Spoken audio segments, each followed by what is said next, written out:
ప్రతిపక్ష నేతలు అధికారంలో ఉన్నప్పుడు గోదావరి నీళ్లు ఇవ్వలేదని, కానీ ఇప్పుడు ముఖ్యమంత్రి వస్తే అడ్డుకుంటామని చెప్తున్నారని తెలంగాణ ముఖ్యమంత్రి రేవంత్ రెడ్డి అన్నారు.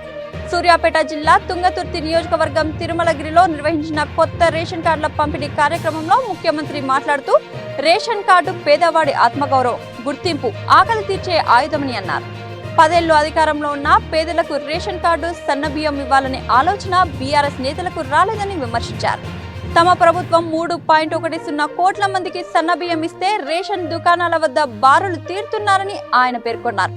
వ్యవసాయం దండగా కాదని, పండుగ అని చెప్పడానికి గిట్టుబాటు ధరతో పాటు బోనస్ ఇచ్చినట్లు చెప్పారు. దేశం తలెత్తుకునేలా వరి ధాన్యం ఉత్పత్తి చేస్తున్నామని అన్నారు.